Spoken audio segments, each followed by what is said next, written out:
Yung karinderyang yun, ibang-iba talaga yung kutob ko doon. Basta, babalik tayo. Wawasakin ko yung karinderyang yan. Pupuksain ko yung amo na yan. Kukunin ko ang katawan ng anak ko at ililibig ko na siya. Napunta ako sa ilalim ng mga bato, ng lupa, ng putek. Tinatawag kita mahal pero hindi ka dumating. O masamang epekto na dulot ng napakalalakas na ulan ngayon. At aakalain nyo ba na isa ang sakunang yon sa dahilan ng pagkakasadlakos sa isang hindi ka panipaniwalang kababalaghan? Tawagin nyo na lang po akong Gerson. At ito ang aking kwento. Bago ko po simulan ng istorya, huwag kalimutang mag-subscribe bilang suporta sa ating channel.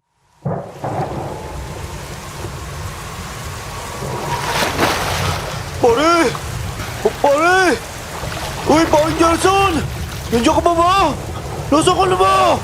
Halos wala na akong makita sa dinadaanan natin. Uy, Pare Gerson! Nandito ako, pare. Nasa harap mo lang ako. Sige lang. Takbo lang. Diretso ka lang. Kailangan natin makarating sa bahay. Si Melda. Baka napaano na si Melda. Basta, sundan mo lang ako, pre. Kaso pre, hindi na natin matundun yung binabaybay natin. Sigurado po ba sa tinutumbok natin? Oo pare, basta sumunod ka lang. Bilisan mo, basta ingat lang. Uy! Pare, ingat! Nagtutumbahan na yung mga puno dito. Teka lang, huwag dyan. Puro nakatumbang kotse na dyan. Doon tayo sa kabila, tara. Hindi pare, dito tayo. Mapapalayo tayo dyan. Mas malapit kapag dito. Bilis na. Hindi pare, makukuryente tayo dyan. Delikado dyan. Tara na, sige na. Halos malunod talaga ako sa lakas ng ulan na bumabagsak at sinasalubong ng mukha ko. Napakaraming na rin naming nadaan ng nagbabagsak ang mga puno, pader na gumuho, pati na rin mga poste ng kuryente na nakalaylay ang mga kawad sa baha. Napakadelikado, pero kailangan kong puntahan ang asawa ko sa bahay ng biyenan ko. Mahit-maya kaming gumagapang sa ibabaw ng mga gumuhong lupa at sa mga nakatumbang puno. Napakabagal ng galaw namin kapag mga poste ang kailangan naming lampasan. May punto pa ngang tinangay kami ng biglang paglakas ng agos ng baha at tinapon kami nun sa sapa.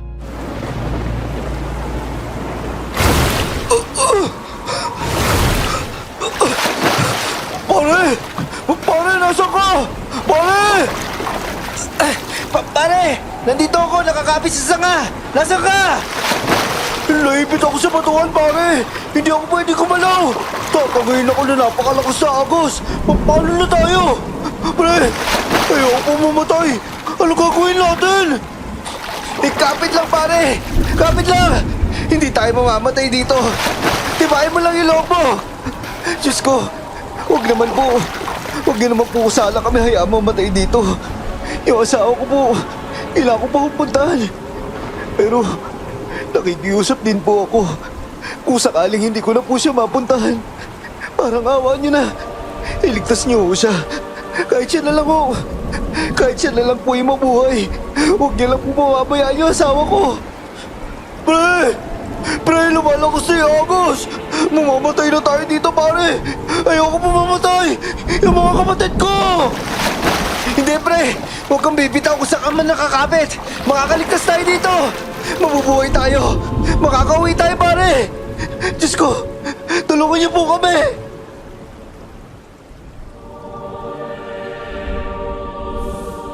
Hindi ko alam kung nakakailang oras na kaming nakakapit ng kumpare kong si Oblak. Ang problema pa noon, lalong lumalakas ang ulan at hangin. Pati ang agos sa sapa parang lalong nagngangalit. Para bang pilit kami nitong tinutungkab sa kung saan man kami nakakapit. At ilang ulit pa akong tinatamaan ng mga bagay na tinatangay ng agos ng sapa noon. Sa bawat tama sa likuran, balikat o balakang ko. Napapahiyaw talaga ako, napapangiwi. Pero imbis na makabitiw ay lalo kong dinidiinan ng pagkakakapit sa sanga. Panay din ang dasal ko noon para makaligtas kami, para na din sa asawa ko.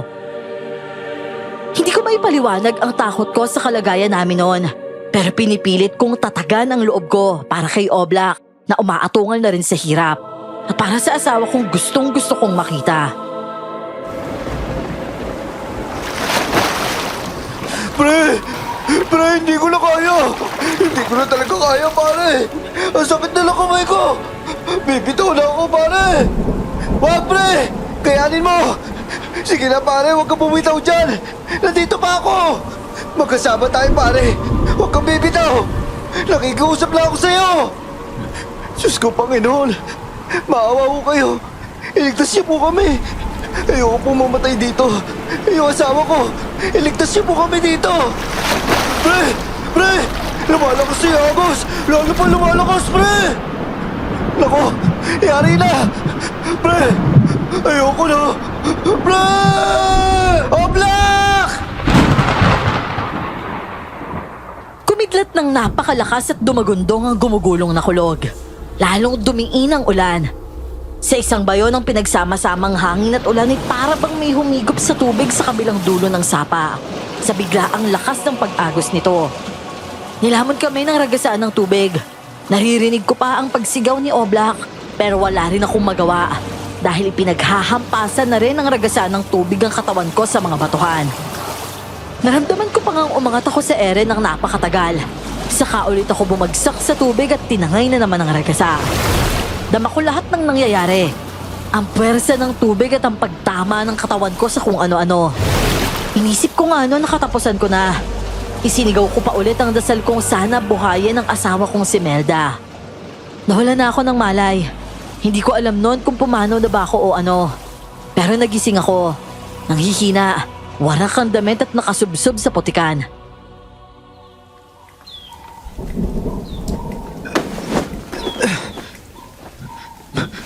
Buhay ako.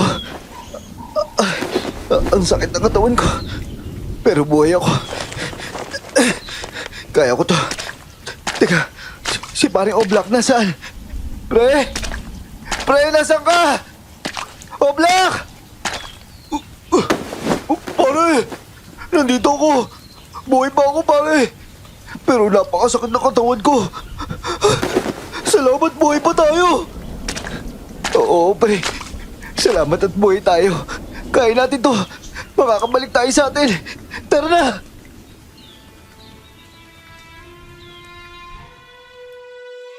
Napadpad pala kami ni Oblak sa isang kakahuyan na nakalubog pa rin sa tubig.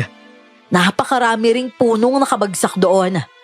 At nang makita ko ang kalagayan ng kakahuyan na nadilubyo, kinilabutan ako sa isipin na paano na lang kung kami na ang nasa ilalim ng mga punong nakabagsak doon. Pero hindi ganun ang nangyari sa amin. Punong-puno kami ng mga galos, pero buhay kami at nakakagalaw.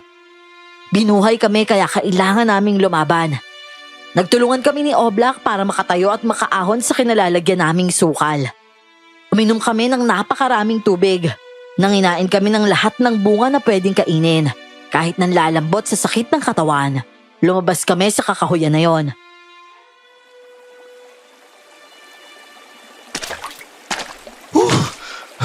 So, Kas Gerson, nakalabas din tayo dun. Ito na yata yung papunta sa atin, no?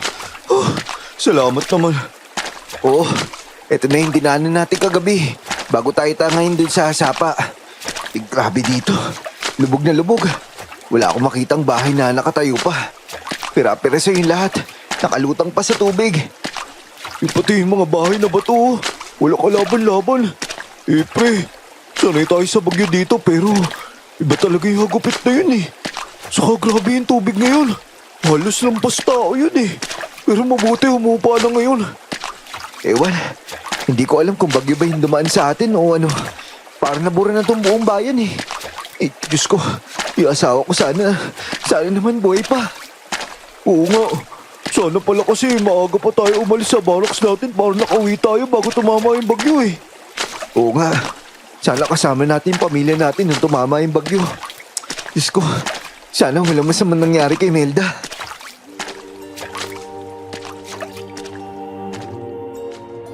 Sa pagbaybay namin sa napakalaking bahang yon, hindi lang mga piraso ng mga bagay-bagay ang natatanaw namin.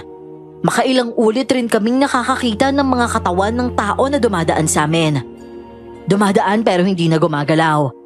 Ang iba nasasagi pa nga namin. At sa tuwing makakakita ko ng bangkay, kinukulamos ko na lang ang mukha ko. Dahil hindi maiwasang sumagi sa isip ko ang posibilidad ng mga nangyari sa asawa ko.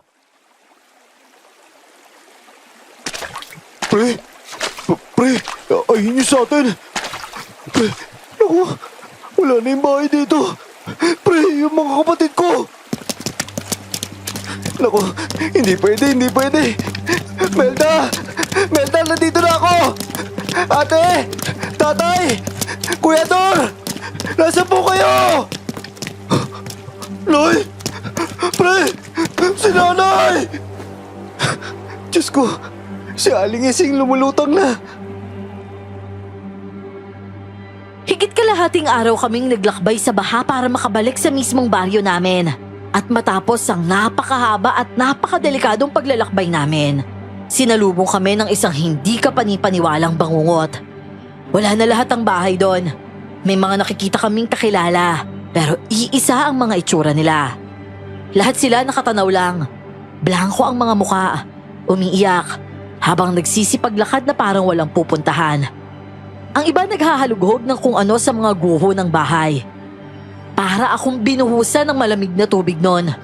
Nahihinuha ko na ang kinahinatnan ni Melda, pero ayokong aminin yon. Pre, huminahon ka. Pre, Nay, Tay, buwisit na bagyo kasi to eh. Diyos ko, ba't naman nagkaganito? Si Melda, nasa kaya si Melda? Jefferson! Oblak! Abay, ba't ngayon lang kayo ha? Sana'y umuwi kayo ng maaga kahapon. Naku, Tata Boy, hindi ko kasi kami nakauwi kahapon gawa ng amo namin eh. Inulong pa kami doon sa barracks. Tumakas na nga lang po kami. Tata Boy, si Melda ho, nasan po yung asawa ko? Ang asawa mo, naku marahil napasama na sa mga tao doon. Doon sa ilalim ng gumuhong lupa kagabi. Jefferson, ang asawa mo at ang biyanan mo. Hindi totoo to. Hindi. Melda!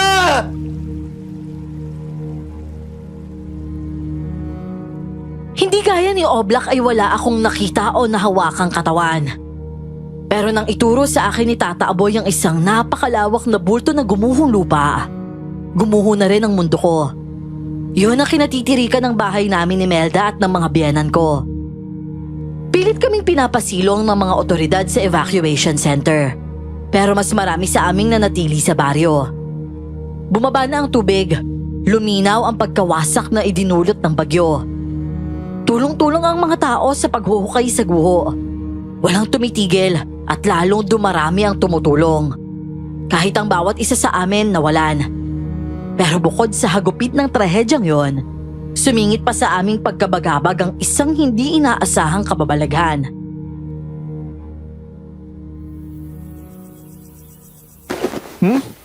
Paano mawawala yung bangkay ni Aling Maming? Saka bakit naman mawawala yun? Hindi kaya hayop yung nagtangay nun? Baka kinain. Hayop! Manginginain ng bangkay? Abay pwede. Kung kakainin lang ang isang bahagi ng bangkay, pero yung tangayin at bawala ang isang buong bangkay. May parang hindi naman ganon yung hayop na tinutukoy natin maigi pa ganire. Magtoka-toka tayo ha. Bawat gabi, may grupong magbabantay sa mga bangkay na yan. Pati umaga, may magbabantay riyan. Tatay Aboy, isang grupo pa yung magbabantay talaga sa bangkay? Para na lang din makasiguro tayo.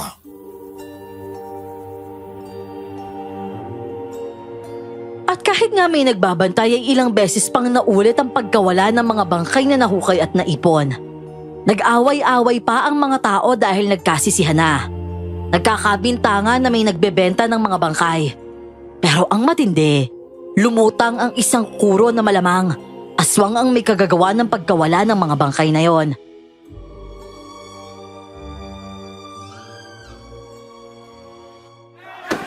Hoy! Teka! Huwag niyo kuyogin yung matanda! Wala kayong patrolay dito! Mang Korting, ilayo niyo na ho yung asawa niyo dito! Hindi! Huwag niyo ilayo yan! Hoy, Gido! Tumigil ka na! Alam kong bangkay ng anak mo yung nawawala. Pero hindi naman pwede mambira ka na lang ng kung sino-sino. Tama na, Ire! Ay, naku, sa totoo lang, nararamdaman kong hindi tayo ang tumatangay ng mga bangkay. Pero wala rito sa mga kababaryo natin ang salarin. Mga dayong aswang ang gumagawa ni Re. Posibleng balbal. Amoy ko sa paligid ng alingaso ng mga aswang na yon. Tayong mga taga-baryo, hindi tayo dapat nagkakagulo pa. Lahat naman tayo nawalan, naapektuhan. Kaya dapat nagkakaisa tayo. O siya, gagawa ko ng mga pangontra at ilalagay ko sa pinaglalagyan ng mga bangkay. Pero ipagpapatuloy natin ang pagbabantay riyan.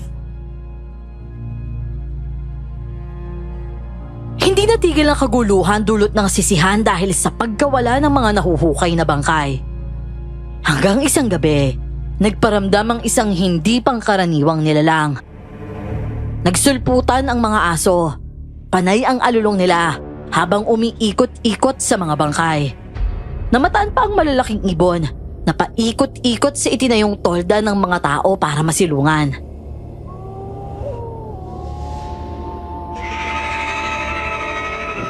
Diyos ko, pre, ano kayang klaseng ibon yan? Kaninang-kanina pa yan ah. Pabalik-balik lang oh. Kahit ako ngayon lang ako nakakita ng ganyang kalaking ibon eh. Pati yung mata niya nakakatakot. Basta subukan lang niya. Napakarami natin dito eh. Sa totoo lang pre, wala akong masabing pampalubag loob sa'yo ngayon eh. Hindi ko rin alam kung anong mararamdaman ko. Pasensya ka na ulit pre ha. Muntik pa kitang mabanatan no isang araw. Nakikiramay ako sa'yo ha. Pero sa totoo lang pre, litong-lito na ako eh. Naiisip ko, naiinggit ako sa'yo. Kasi ikaw, may nahanap ka ng bangkay. May pagluluksaan ka tapos may lilibing pa. Alam mo kung ano yung nangyari sa mahal mo sa buhay. Ako, syempre gusto ko bang makita ang buhay yung asawa ko. Hindi talaga ako nakakatulog kaya alam ko hindi pa naginip yun. Narinig ko kasi yung boses ng asawa ko eh. Narinig ko yung tawa niya. Narinig ko sa ulo ko yung usapan namin. Oblak, 3 buwan pa lang kaming kasal eh. Hindi pa talaga kami nakakapagsimula ng pangarap namin. Tapos ganito, niloloko ko lang yung sarili ko sa pag-iisip na wala na yung asawa ko. Kasi gustong-gusto ko talaga siya makita eh. Pre, masisira lang talaga yung ulo ko. Gusto ko lang talaga siya makita. Gerson, ipagdadasal kita. Sana makita natin buhay yung asawa mo. At alam ko buhay pa yun. Iayos lang yan, pre. Pre, narinig mo ba yun? Unay lalong lumakas ang mga alulong ng mga aso. Maya-maya pa'y nagsunod-sunod ang huni ng kakaibang ibon. Hanggang sa alulong ng aso at ang huni ng ibon, napalitan ng isang mabangis na angil. Parang tao ang umaangil. Tao na mas garalgal at mas marahas ang sigaw. Natanong namin ang isang nilalang na patalon-talon sa mga tolda, malapit sa mga naipong bangkay. Pero sa liksin ito, hindi namin ito masundan. Ni hindi namin makita ng malinaw ang figura noon. Para siyang unggoy na bahagyang nakayuko. Mahahaba ang mga kamay, leeg at mahaba rin ang buhok. Hinabol at pinagbabato yon ng mga kalalakihan pero naglaho yon. Naglaho ang nilalang kasama ng 3 pang mga bangkay.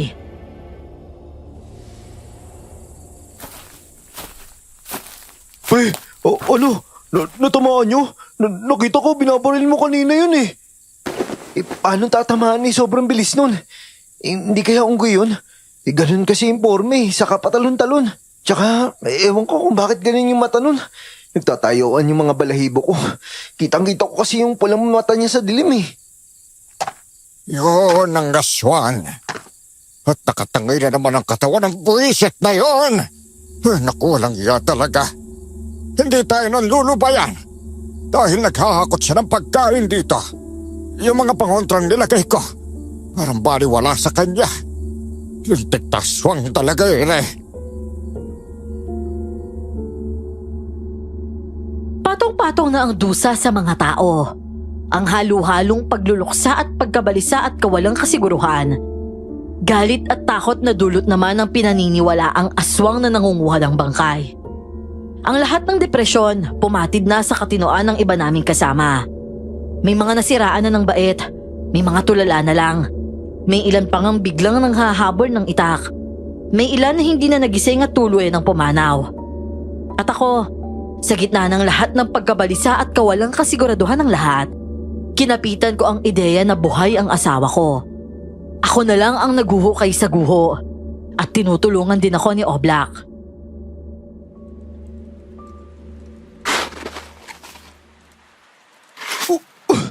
Pre, doon ka sa dulo Susubukan ko dito sa gitna. Mamaya lilipat tayo sa banda doon. Mabuti na rin medyo maambon at mas madaling mahukay ito. Nababasa yung lupa Pre, salamat Alam ko naman pinagbibigyan mo lang ako. Sa ngayon, hindi ka nakakapagluksa dahil sa akin Wala yun pre no. Ang iniisip ko na lang ikaw. Kasi may pag-asa ka pa makita ng buhay yung asawa mo. Kaya tuloy lang tayo pare. Pre, teka, pre! Ano yun, Gerson? Pre, tignan mo. Parang may katawan dito. Teka, kakamayin ko na. Baka kasi natamaan ng pala mo kanina Pre, gumagalaw yung daliri Diyos ko, sing-sing namin to Si Melda pare, dali pre. Bubuhusan ko ng tubig para mas lumambot. Hoy, tulong dito! Tulungan niyo kami dito mga kasama! Yung asawa ni paring Gerson, nandito! Ewan ko ba kung guni-guni pero nakita ko pang gumalaw ang daliri. Nabuhayan ako ng loob. Ang ilang araw na pagkalugmok at pagkabalisa, napalitan ng pagkasabik at pag-asa. Nagtulong-tulong kami para ibuka ang lupang pinagbabaunan ng braso. Pero nang bumuka ito, wala ang katawan. Tanging iisang braso lang na may singsing ni Melda ang natatanaw ko. Oh, pre, teka lang. Braso lang yan. Braso yun ang asawa mo. Hindi, teka lang. Uukayin pa natin. Mas malalim pa siguro. Tara, uukayin pa natin. Pre, tama na. Yan na yung braso Wala ka putol yan. Litaw na yung braso. Pre, pasensya na. Hindi. Melda! Hindi, Melda!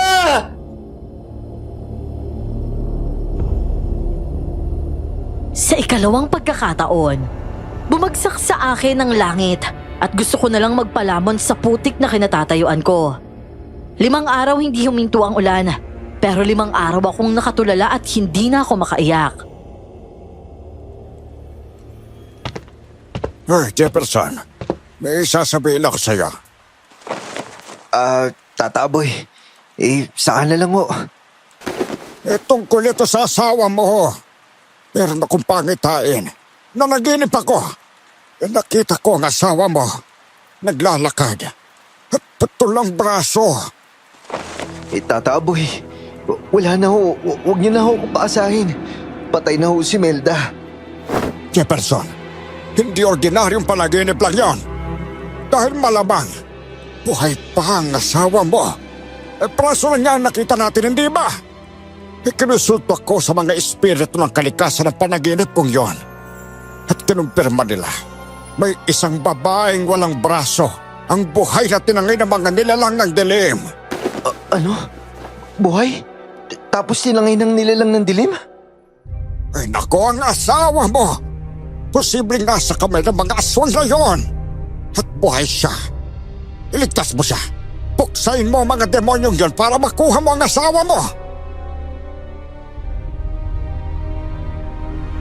Tumaginting sa diwa ko ang sinabi ni Tatay Aboy. Kilala kasing albularyo si Tata Aboy sa baryo namin noon. Kaya kapag naglahad siya tungkol sa mga nilalang ng dilim o mga hindi nakikita ng tao, pinaniniwalaan ito. Kapag narating mo ba yung sinasabi ko sa'yo, kung nasan ko nasagap ang asawa mo, wag ka magpapadalos-dalos Magmasid ka. Isa lang naman ang pagkakataon mong mabawi ang asawa mo.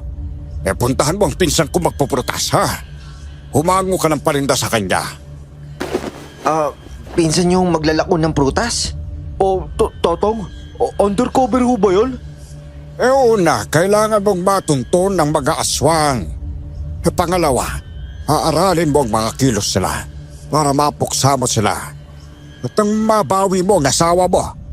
Basta magmasid ka ha. Magbabalat kayo ka, abay hindi pwedeng lantaran ng kilos mo. O sige na, lumakad ka na. Salamat ho, Tata Aboy. Napakalaking tulong po nito. At saka salamat po pala sa pinadala niyong pangontra ha. Ay, wala yan. Ano pati sa akong albularyo, hindi ba? O ikaw, Black. Alalayan mo rin kaibigan mo ha. Ikaw ang sasalo sa kanya. Kaya umayos ka. Siyempre naman, Tatang. Ako ho yung alalay ng panday, no? Maglubay ka nga riyan. O sige na't lakad na. Baka gabihin kayo eh. O Jefferson, ng pinsan ko ha. Yun ang kunain mo. Oo, Tatang. Maraming salamat po ulit ha. Una na po kami.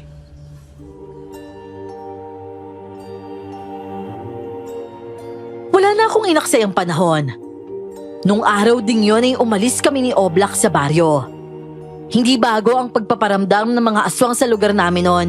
Pero wala akong karanasan sa pakikiharap sa mga nilalang na gaya noon. Pero higit sa takot, ang nangibabaw sa dibdib ko noon. Kahit ano, o kahit sinong demonyo, dudurugin ko, mabawi ko lang ang asawa ko. Matapos ang higit isang araw na paglalakbay, natunto namin ang bahay ng pinsan ni Tata Aboy.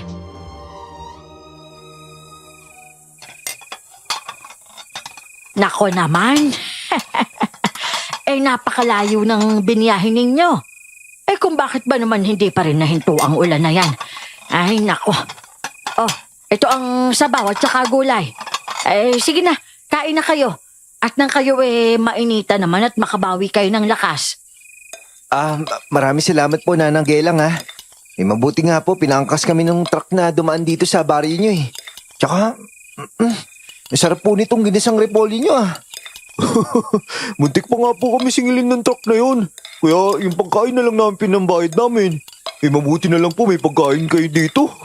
Ang dami. Talagang gutom na ho talaga kami. Nana Gelang, pasensya na ho dito sa kasama ko ha. Masyado ho talaga matakaw yan.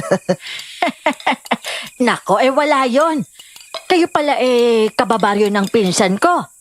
Ikaw iho, damihan mo rin ang kain mo ha. Alam ko kasing napakatindi ng sinapit ninyo doon. At sa itsura ng mata mo, hindi lang bagyo ang sumalanta sa'yo. Tama ba? Sa kasamang palad ho, itong si Oblak nawalan po ng magulang. Tapos ako naman ho, nawawala pa ho yung tatay ko. Tapos yung asawa ko, sabi po kasi ni Tata Aboy, kinuha po ng asong na nagmula dito eh. Kinuha ba ka mo? Nako iho, napakadelikado ng haharapin mo. Hindi lingid sa mga taga rito ang mga aswang na yon. Yung mga balbal, mga alo, di kaya ay mga amalanhig. Ang dami naman po palang klase ng aswang, no? Parang mga X-Men din po pala yun. Buisit ka talaga, Oblak. Ginawa mo pa talagang comics eh. Pero, nanagelang, iba-iba pa ho talaga yung klase ng aswang, no? At saka, kaya ho ako naparito. Kailangan ko ho na matutuloy ng pansamantala. Aba hindi ba't nandito na nga kayo sa bahay ko? Dumito ka muna hanggat kailangan mo. At oo, kailangan mo talagang makapagmanman muna. Magpahinga ka ngayong gabi, iho ha. Bukas maglalako ka ng pruta sa iba't ibang baryo dito.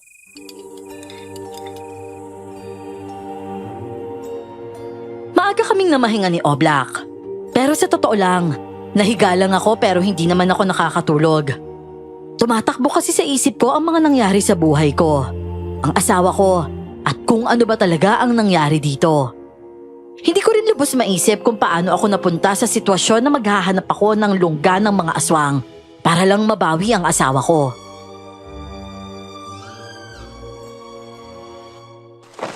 Uy, pre. Ano? Di ka makatulog, no? Tulog na talaga ako eh. Kaso nagsalita ka. Naamoy ko yung hininga mo. Mukha mo. Yung hininga ko, kasimbang ko lang hangin sa Baguio, no? Hangin sa Baguio. Uy, Iisa yung amoy ng hangin sa bibig at puwet mo. Pero, pre, hindi talaga ako makatulog talaga eh. Isipin mo naman kung ano yung nangyayari, di ba? Akalain mo manghahabol tayo ng aswang. Tapos yung asawa ko, kinuha daw ng aswang. Oo nga eh. Parang imposible, no? Kaso si Tata Aboy yung may sabi, di ba? Alam mo naman yun. Alamat sa atin yun eh. Ano kayang gagawin ng mga aswang sa asawa ko? Ewan, masisira yung ulo natin sa kakaisip dyan. Pero baka mas dapat mong isipin, yung asawa mo pwede mo pang makita. Yun na lang dapat mong isipin. Bukas, magsisimula na tayo. Kaya tatagan mo yung loob mo ha. Ikaw magtatag ng loob dyan. Kasi kapag nakaharap tayo ng aswang, ipapain kita. Grabe ka naman sa akin. Ako na nga lang yung nagtsatsaga sa'yo eh. Sige, uwi na lang ako bukas. Ito naman, binibiro ka lang eh. Pero pre, salamat talaga ha. Si Oblak talaga oh.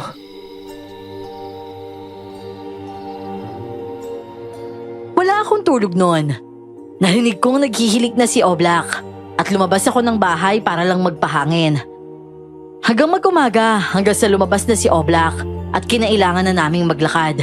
Dala-dala ang kahon-kahong prutas at ibang gulay.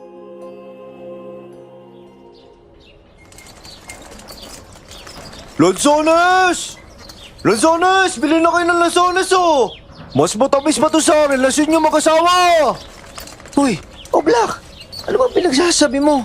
Mamaya mabato tayo dito eh. Bakit naman? Marketing ang tawag dito, boy!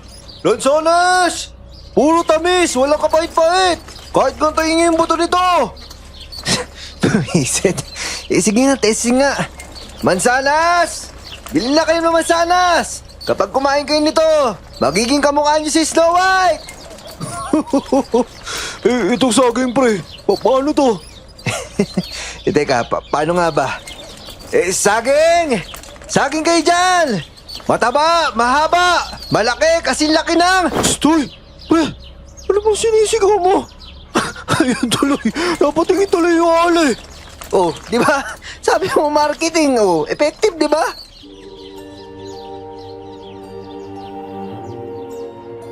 Sa mga maliliit na kalye muna kami pinaglako ni Nanang.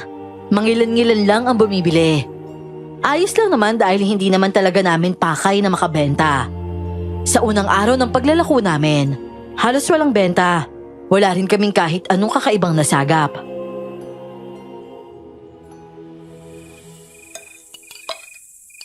Nako ayos lang yan mga iho.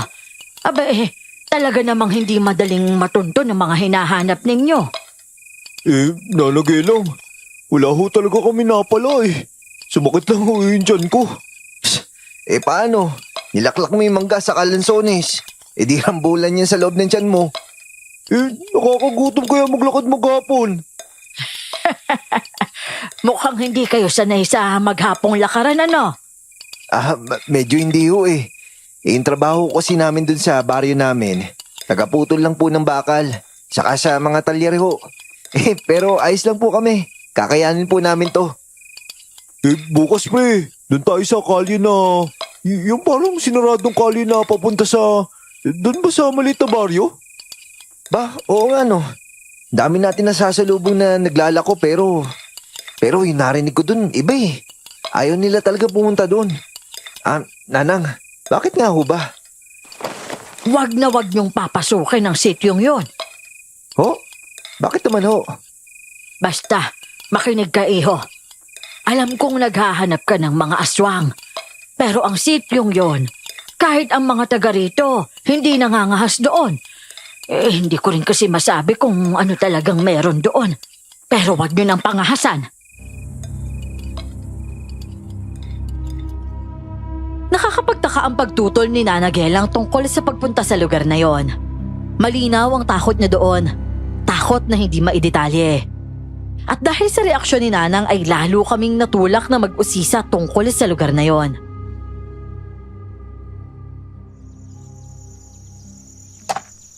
Uy, pre, tinanong ko isang mangingisda doon. May isang pamilya daw doon na may-ari ng karinderya. Oh, ano naman ngayon? Ang daming-daming karinderya dyan kung saan-saan. Lahat na nga, nakainan mo na eh. Yun na nga. Yun na nga lang yung karinderya hindi ko pa nakakainan eh. Tara, puntahan natin. Puisit, ano ba talaga sinabi? Ito talaga. Sabi ng mga ngisda, yung karinderyang yun. Hindi daw tao yung mga nandun. Yung may-ari nun, saka yung mga nagpupunta dun. Ano kaya yun? Iyan nga yung dapat natin puntahan. Tara, habang maaga pa. Uy! Saglit lang. May bibili yata, oh. Miss! Gusto mo ba nitong saging ko? Bihira ka naman, Oblak. Ano ba pinagsasabi mo?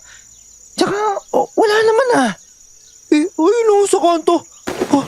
Nawala. Kanina nakatingin sa atin yung babae. Ayun ba? Yung naglalakad papasok sa sitio na yan? Oo, yun. Mahaba ng buhok nun ah. Pa-commercial. Oy, miss! Wait for us! Stoy, huwag kang ganyan. Mamaya mapagkamalan pa tayong manyakis dito eh. Tara na, diretso na tayo dun. Yan pakwan ha, bitbitin mo yan.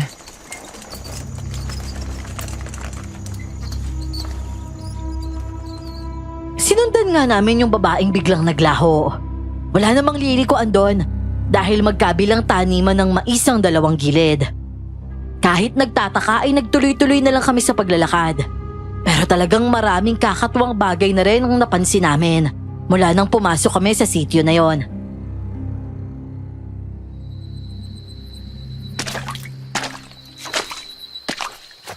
Pre, napapansin mo ba? Parang may nakasunod sa atin, oh. Oo, kanina ko pa nararamdaman na parang may nakatingin sa atin. Nililingon ko nga itong taniman pero wala naman ako makita eh. Pero huwag kang mag-alala, Oblak. May dala naman ako kung sakali eh. Ano yun? Jerson, iba na yun ah. Alamig ng hangin sa batok ko. Naku pre, kakaiba yata itong sitio na to. Hindi, baka ito na hinahanap natin, Oblak. Diretso lang. Basta't huwag lang tayo magpapagabi dito. Pinilit naming hindi na lang pansinin ang kung ano-anong mga paramdam sa paligid namin. Pero para bang talagang ipinapahalata nila ang mga sarili nila sa amin. Maya't maya akong nasusulyapan ng taong sumisilip-silip habang nakatago sa maisan. Nang mapadpad na kami sa bandang mapuno, para bang may taong nanonood sa amin sa tuktok nun. Panay din ang kaluskos sa likod ng mga puno.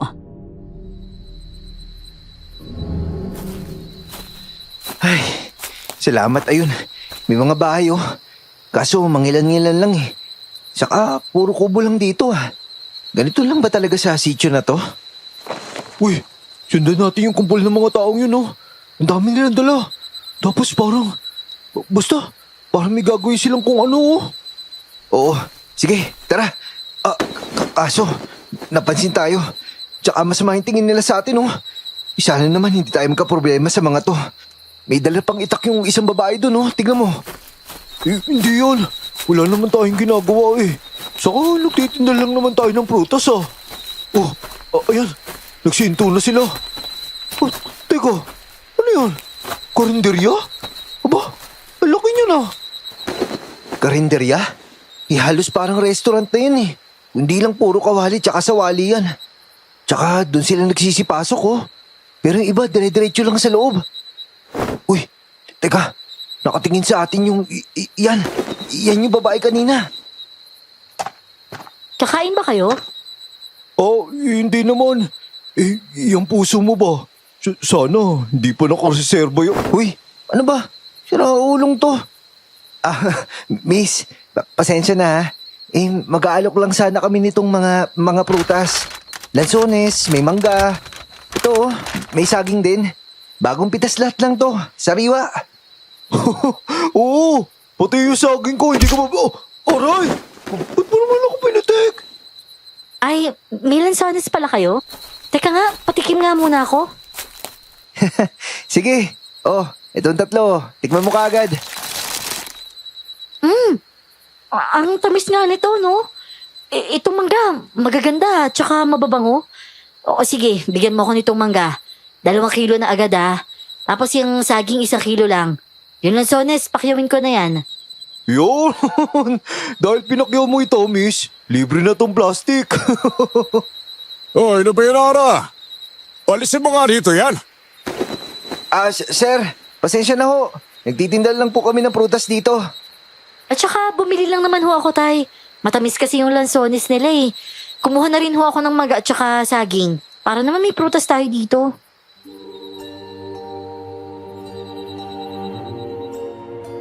Halos naubos ang paninda namin dahil sa babaeng nasa karinderya. Pero aaminin kong nagulat kami nang sumulpot ang isang lalaking nasa edad 50. Matalimang mata nito. May dala pang kampit at isang malaking supot na sa pagkakasipat ko ay may bahid ng dugo. Pag alis namin sa karinderya, nataranta kami nang para kaming sinusundan ng lalaking yon. Nang may dumaang tricycle ay sumakay na kami. Lalo lang kaming nahiwagaan sa sityo. Lalo na sa karinderya nang sabihin ng tricycle driver na wag daw kaming magpupunta doon. Lalo na daw at dayo kami.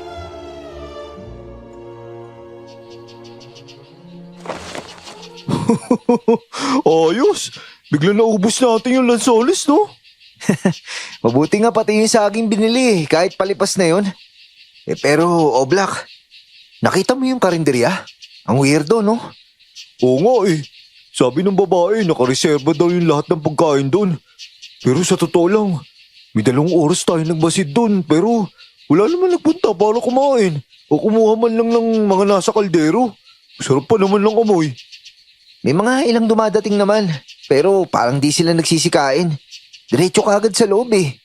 Tsaka isa pang pinagtataka ko, yung mga pumapasok sa loob doon sa parang bahay sa likod. Paglabas nila, mga namumugto na yung mga mata eh. Parang mga bagong iyak.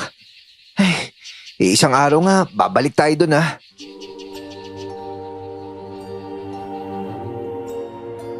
Binalik-balikan nga namin ang karinderya. Pero hindi naman namin inaraw-araw para hindi naman kami paghinalaan o pagtakhan. At sa pagpapabalik-balik namin doon, talagang malinaw na halos walang kumakain doon pero marami namang nagpupunta.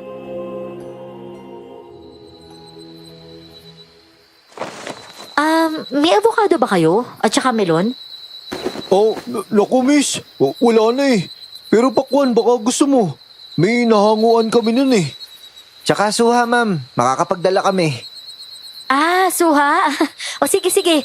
Dalahan niyo ako damihan niyo. Bibilhin ko lahat yon. Pati yung pakwan tsaka baka may nangahanguan rin kayo ng longgan ha?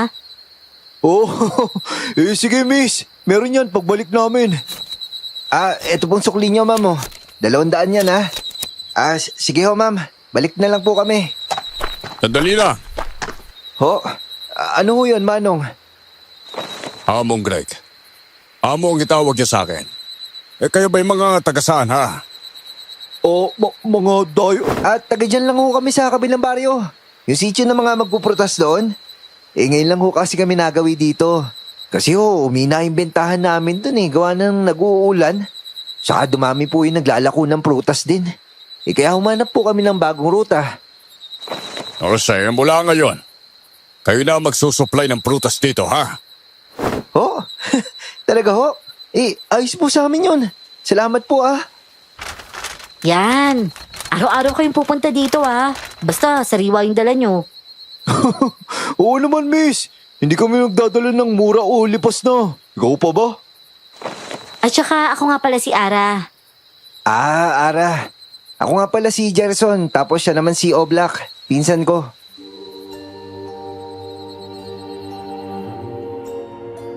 Mula nga noon ay regular na kaming nagrarasyon ng prutas sa karinderya ni Ara.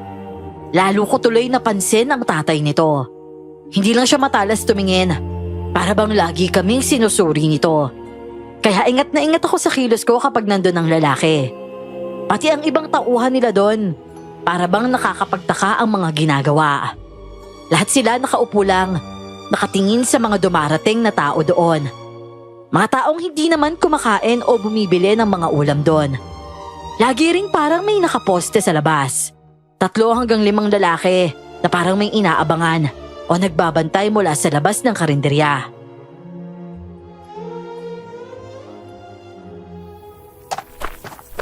Hello pre, talagang weirdo ng mga tao dun no? Ano kaya meron dun? Oo nga eh. Parang nakabantay yung mga tao dun. Tapos ewan, iba talaga yung mata ng amo, no? Pero bukas, Oblak, susubukan ulit natin bumili dun ng pagkain. Saka hindi ko alam kung paano eh. Pero susubukan kong makapasok dun sa bakuran. Doon?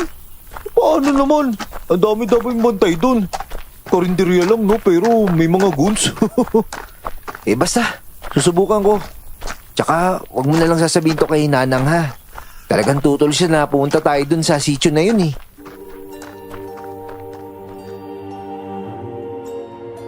Kinabukasan nga ay pumunta kami sa karinderya. Pero hindi para magtinda ng prutas. Nagbalat kayo kami. Nagbago kami ng bihes at itsura. Pero sa daan pa lang papunta sa karinderya, nagkaproblema na kami. Hindi namin maintindihan kung guni-guni lang ba. Pero namataan namin ng isang alay-ay na lumingon sa amin. Nalamig kami.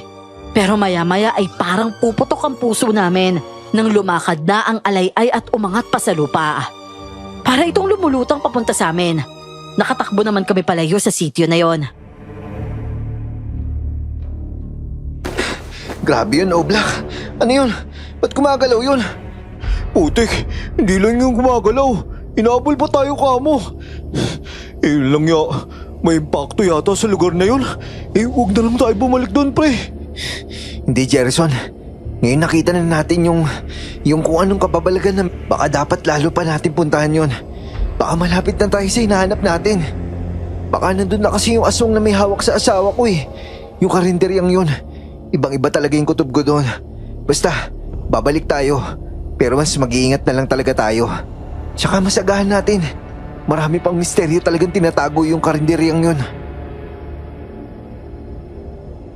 Kahit sa pagtulog ko ay hindi ko malimutan ang itsura ng alay-ay ng dahan-dahan itong lumingon sa amin. Lalo na nang lumutang yun papalapit. Pero napadasal na lang ako dahil kahit natatakot ako, ramdam kong kailangan kong subaybayan ang lugar na yon.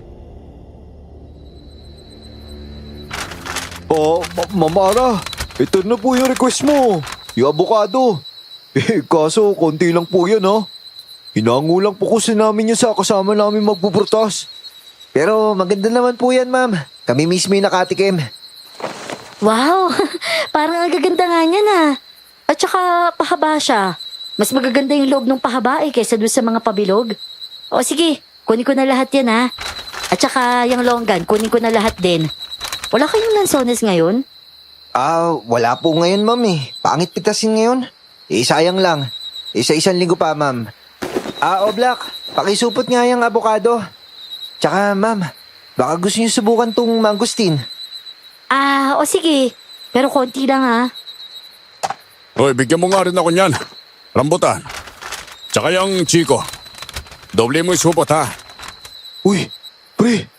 May bibili dun sa karinderya nila, oh. Oo nga, no. Teka. Ma'am, bibili po sana kami ng ulam. Ito bang nasa kalderong to, minudo ho ba? Hoy! Ano yun? Huwag kang nangingialam. Hindi kayo pwedeng bumili. Lahat yan, nakareserba na. Ulitin mo pa yung pakingialam mo at makikita mo. Baka ikaw lang ang maging laman ng mga putahing tinitinda namin dito. Sige na. Ito na yung 2,000 oh. Huwag nyo nang suklian yan. Sige na. Sumabay na kayo dun sa tricycle na yon. Sige na. Sige ho, ma'am. Salamat ho, Tsaka pasensya na rin. Oblak, tara na.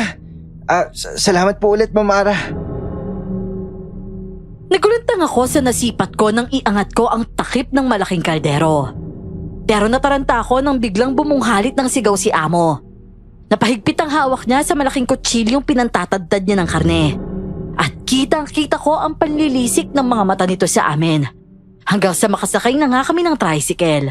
Nakapako ang napakatalas na titig nito. Lumabas pa nga ito ng tindahan habang umaabante ang tricycle. Uy, pre. Ba't namumutla ka? Tubig ka nga muna. Tsaka, ano ba yung nakita mo doon sa kaldero? Pero, naamoy ko rin yun eh. Parang, hindi. Babasa. Iba yung amoy nun. Ano ba talaga nakita mo? Ewan, pre. Ewan ko, hindi ako sigurado. Pero parang purong sariwang karne yun nandun eh. Parang may dugo pa nga eh. Parang may laman. Pero ewan, may sus na tumutulo galing sa takip. Tumulo yun sa kamay ko. Tapos nung amuyin ko, amoy sarsa naman na menudo. Pero ewan ko lang talaga dun sa mismong mga laman. Pre, lalong tumitindi yung masamang kutob ko sa karinderyang yun. Kailangan talaga natin mapasok yung loob nun. O yung mga bahay sa likod nun. Loko, nakita mo ba yung tingin sa'yo kanina ni Amo? Parang gusto ko nang kagatin eh. Saka ano ba yung tinadtad na karne nun? Grabe yung talsik ng dugo nun. Sariwang-sariwa din talaga. Iba yung hibla eh. Ewan ko. Pero ang pinaka kinakabahan ako, nung nasa tricycle na tayo, parang bumubulong siya habang nakatingin pa sa atin, di ba? Tapos parang kumukumpas-kumpas pa siya. Ewan, basta... teka... Uy pre, ano nangyari? Nanang! Hala, hinimatay! Nanang! Talagang sumama ang pakiramdam ko noon. Nahilo ko dahil sa sobrang lamig ng katawan ko. Hanggang sa umikot ang paningin ko. Pero bago ako nawalan ng malay ay nakaaninag pa ako ng imahe ng isang taong itim sa sulok ng bahay. Baka dala lang din ang pagkahilo. Pero nakita ko ulit ang imaheng yon nang managinip ako. Isang linggo talaga akong tinrangkaso at kapag gabi nagdedeliryo ko. Pinatawas ako ni Nanang at nangilabot ako sa sinabi ng magtatawas. Naaswang ka, iho! Naku, sus Mariosep ka talaga! Nagtungo pala kayo dun sa sityo! Oo, naaswang ho. Paano? Naku, yari na. Aswang nga yun nandun sa karinderya. Baka lahat na nandun sa sityo nyo, aswang pre. Naku, lagot na. Namarkahan ka pa yata. Pero ibig sabihin lang talaga nito, talagang tama yung tinutumbok natin.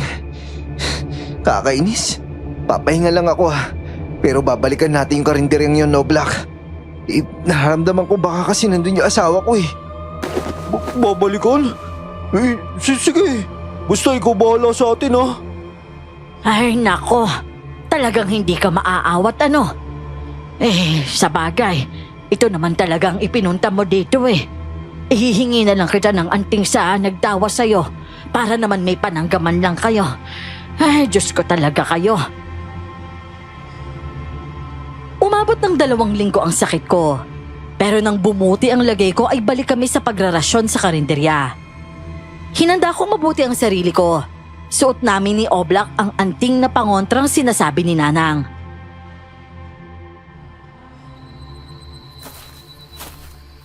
Oh, kamusta kayong dalawa ha? Oy, lalo ikaw. Tagaling ginawala. Kamusta ba yung pakiramdam mo, bata? Ayos na po ako.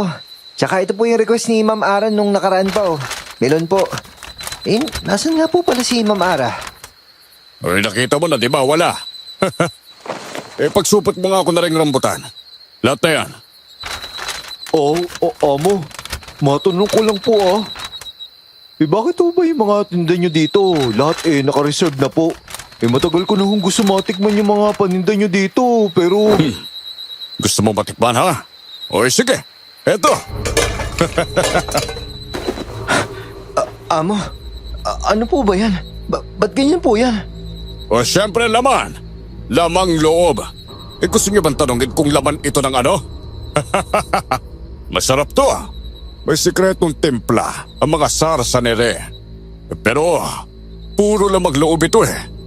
Ba't ibang putay nga lang? May sinigang, may kaldereta, meron ding menudo. May mga ginisang gulay rin kami na sariwang atay ang saok.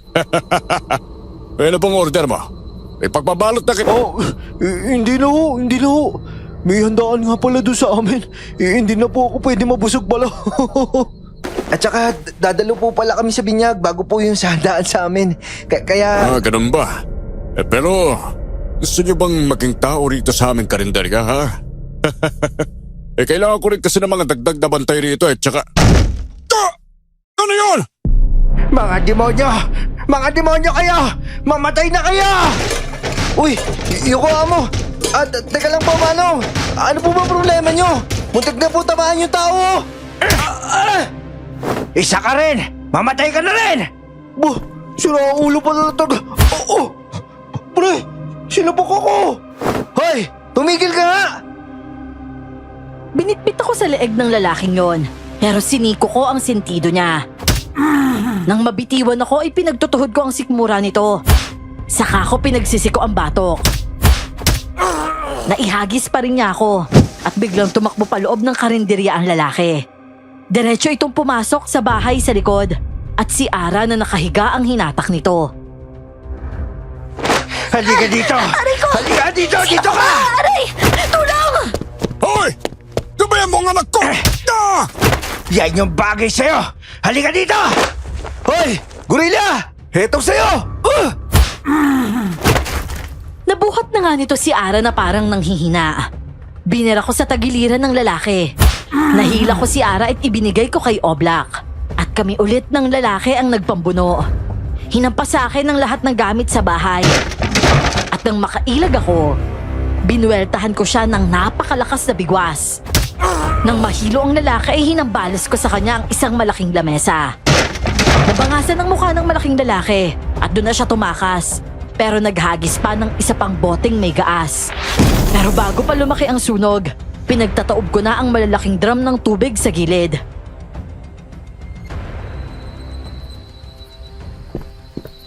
Uy, Ara, ayos ka lang ba? Uy, Ayos lang ako. Salamat sa iyo, Gerson, ha? Bata, baka marami kaya galos. Oh, wala po ito, Among Greg. Matigas ho yung muscle ko. matigas ang muscle. Hindi ikaw, nagtago ka lang eh. Ang kilos mo, bata. Napakabilis at napakabangis. Nakapag-training po kasi yun sa military eh. Hindi lang ho natuloy. Tapos lumalaban po yan nun sa underground fighting. Kailangan po kasi ng pera nun eh. Para po sa... Basta ho. Nakikipaglaban ako nun para sa malaking pera. Kailangan ko po kasi talaga nun. Hoy, magmula ngayon. Regular ka ng tao rito, ha? Ikukuha niyo pa rin kami ng prutas, pero pangunahing trabaho mo na lang ang pagbabantay rito. Maliwanag ba yan? Sige ho. Wala akong problema. Kailangan ko po talaga kasi ng pera eh. Gerson, salamat ulit, ha? Baka kung ano nang ginawa ng lalaki yun kung hindi mo ako nakuha, eh. Wala yon. Tsaka, sino ba yung taong yun? Ang tangkad nung medyo matanda na yun Oo, akala ko nga si Taulaba eh. Makainggit lang sa amin yun. Yung sabi nila, mula raw yung sa angka ng mga awok. Uri yun ng aswang. Nagiging baboy raw mo.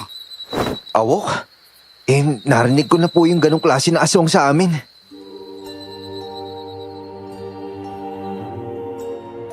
Hindi ko alam kung paniniwalaan ko si Amo tungkol sa lalaking yon.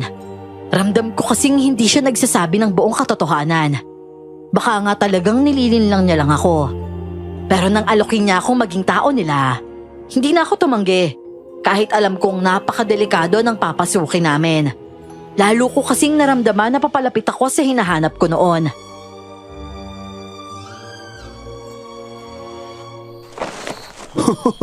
Yung black eye mo, pre, oh. Pwede nang tirahan, oh. Sira ulo kasi yung bakulaw na yun eh. Nasulidan ako na isa sa mata. Sakit. Pero ayos na rin. Kasi hindi ba naging taon na tayo sa karinderya? Natuwa ka? Ako, parang kinakabahan ako eh. Lalo na sa ngiti nung amo na yun. Saka, iba talaga yung mata ng tao na yun. Siyempre kinakabahan din ako no. Pero kita mo naman di ba? Iba nga talaga sila. Napatunayan nga natin na iba yung mga tinitinda nila doon. Ikutob ko aswang din yung mga yun eh. Pero yung mga aswang na hindi lumalantad, sila yun. Pero dahil nga kailangan nila tayo, sana lang. Hindi tayo galawin ng mga yan. Saka si Aran, nakita mo yung itsura? Iba yung pagkaputla niya. Oo, may sakit siya. Pero nung hawakan ko, sobrang lamig talaga. Ako, nawakan ko nga rin yun nung binigay mo sa akin eh. Pre, ang gandang babae pero ang baho. Iba yung amoy ng hininga. Pati yung mismo ng katawan niya.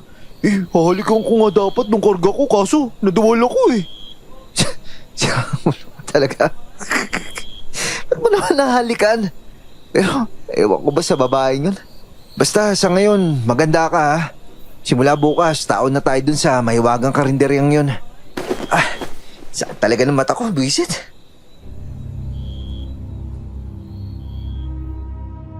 Sa wakas nga ay makakapasok na kami sa karinderyang para bang napakahiwaga. Naputo lang ang usapan namin dahil nagkagulo. Pero hindi ko nakakalimutan yung mga laman ng kaldero na pinakita ni Amo. May mga lamang loob yun. Halos hilaw pa sa pagkakasipat ko. Hilaw pero may kung ano-anong sarsa at sabaw. May mga gulay pa nga yung iba. Inisip kong aswang ang pamilyang yon. Pero tila higit pa sila sa nalalaman kong aswang. At yon ang dapat kong alamin. At ngayon ay tauhan na kami ni Naara. Ara, ako na dyan. Saan to ilalagay? Doon ba sa loob ng bahay? Sa likod? Hindi. Sino nga Kuya Ding yung magbubuhat niyan? Dito na lang kayo. Bantayan nyo na lang yung harap. Tapos, pakibaldehan yung bandang gilid Nagpuputik eh. Umulan kasi kagabi. At saka yung mga basura sa kabila, pakiipon Dadaan kasi yung truck mamaya eh.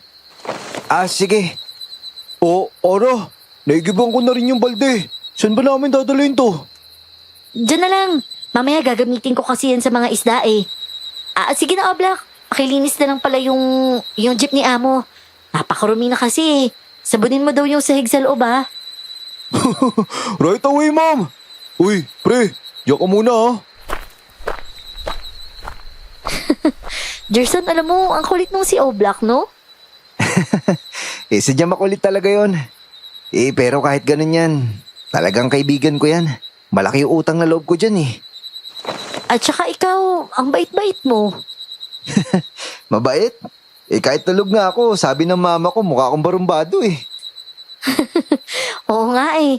Pero para kasi Cesar Montano, yung itsura mo. Pero gwapo ka. Si ma'am na naman talaga oh. Sige na babalik na po ako Jerson, alam mo, nakikita ko, mabuti ka. Mabuti yung puso mo. Pero sa totoo lang, nakikita ko ang lalim ng lungkot mo eh. Kita sa mata mo yun. May hinahanap kang hindi basta-basta makikita. Hindi ko naman pwedeng tanongin sa'yo kung ano yun. Pero kung sakali lang na gusto mong maglabas ng nasa dibdib mo, pwede rin naman yun eh. Hindi mo naman ako amo lang dito. Kaibigan ako ng mga tao dito. Sige ho ma'am. Si ma'am naman, gutom lang po talaga yung tinatago ko. Sus, ang tigas mo talaga. Tara, kape tayo. Igagawa pa kita ng sandwich. Maupo ka lang dyan Mamaya pa naman ako may ipapagawa sa'yo eh. Ara, eto ba, babaldehan ko pa? Hindi ba, ang sabi ko sa'yo, umupo ka lang dyan? Tulungan mo kung magkwenta nitong mahina kasi ako magkwenta ng... Uy, ma'am, nako. Pasensya ka na. Teka lang. Dito po muna kayo. Upo po kayo. Teka lang po kukuha lang po ako ng... Ara, Diyos ko, dugo yan Kumuha ka ng timba. Kumuha ka ng timba. Nasalo ko pa si Ara nang mahilo ito. Pero gulat na gulat ako nang magsuka ito ng dugo. Nagulat na lang ako ng mga sandaling yon dahil biglang dumating si Among Greg. Hoy! Lumabas ka! Labas! Amo, si Ara ho. Magsabi ko, labas! Nalisik na naman ang mga mata ni Amo, kaya napakaripas na talaga ako ng paglabas. Pero hindi pa man ako nakakalabas ng karinderya. Nasuka na rin ako. Uy, pre, ano nangyari? Teka nga, halika muna. Upo ka nga muna dito. Yan. Ano nangyari?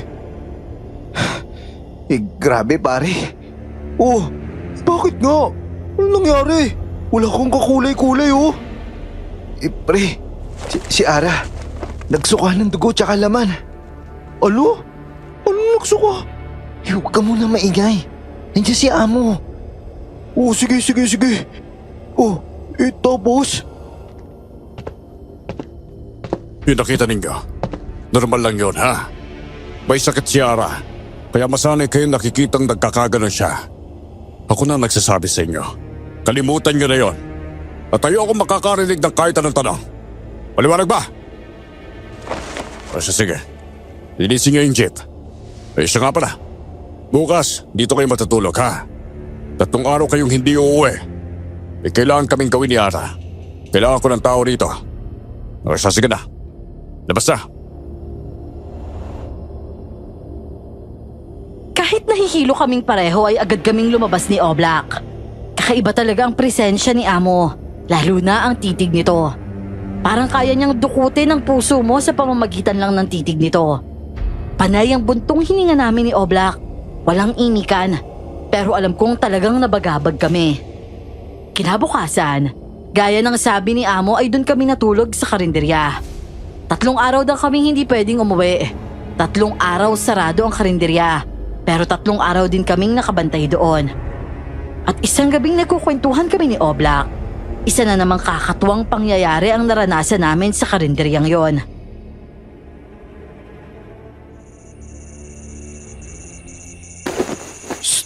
Uy, Oblak, musot ka nga doon. Ba't ka ba kasi nandito? Tig-isang bangko na nga tayo tapos dikit na dikit ka sa akin, no? Bakit ba? Para secured ako, no? Tsaka, Gerson, ano kaya yung ginagawa nila sa bahay? 3 araw hindi lumalabas yung mga yun eh. Oo, talagang sarado-sarado. Dami na nga rin nagpunta dun eh. Parang isang mag-anak yata yun. Ewan ko kung ano meron sa mga to. Masisira talaga yung ulo ko sa nakita kong pagsusukan ni Ara. Kakaiba talaga. Uy, teka. Iba yung alunungan ng mga aso dito ha. Wala naman siguro yan. Aso lang yan. Aso na may nakikita. Ano, lalabasin ko kaya. Ang iingay eh. Nako, Oblak. Parang may kumakahid ng pintuan sa labas ha. Oo, parang may kumakalmot pre. Anong gagawin natin yan? Yakapin mo ako pre, yakapin mo ako. Lumayo ka nga. Kadiri kang kalbo ka. Pero teka, tumitindi oh. Kumuha ka ng pamalo o mga malalaking kutsilyo. Bilisan mo. Walang yan naman oh. Saan ba? Nasaan ba yung mga yun? Ayun, ito. Dalawa to. Gerson, ito na. Salamat pre. Tsaka bawa nga taas dalian mo. Yung kalamansi rin nandyan lang. Ano? Ba't ba isa-isa ka palang utos? Pwede naman kutsilyo tsaka kalamansi ah. Teka, kukunin ko.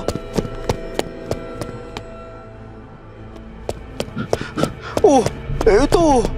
Tsaka ano bang gagawin mo sa kalamansi? Ba't mo pinisik dyan sa mga kutsilyo? Alam ko pangontra din sa mga aswang to kalamansi eh. Para lang din sigurado. Ayan na, nandiyan sa taas! Diyos ko, ano yun? Lumulusot na! Ayun yung kamay niya! Pre, balatan mo! Ikaw yung malapit eh! Hayop ka talaga! Diyan ka pa talaga dadaan sa bubong ha! Itim at kulubot yung lumabas sa bubong. At napakahaba ng kuko nito. Para yung kamay ng hayop. Sinaksak ko ang kamay na pilit pinalalaki ang butas na ginawa nito. Umangi lang nasa itaas ng bubong nang masaksak ko ang kamay. Pero nakarinig kami ng isa pang kalabog. Sumunod ang malakas at napakahabang angin ng aswang na para bang nasaktan ito. Pero isang pamilyar na boses ang sunod naming narinig. Pre, ano yun? Parang nasaktan niya aswang ah. Biglang parang natahimik. Oo, parang may isang sumampas sa bubong. Tapos sa kanya nasaktan yung aswang.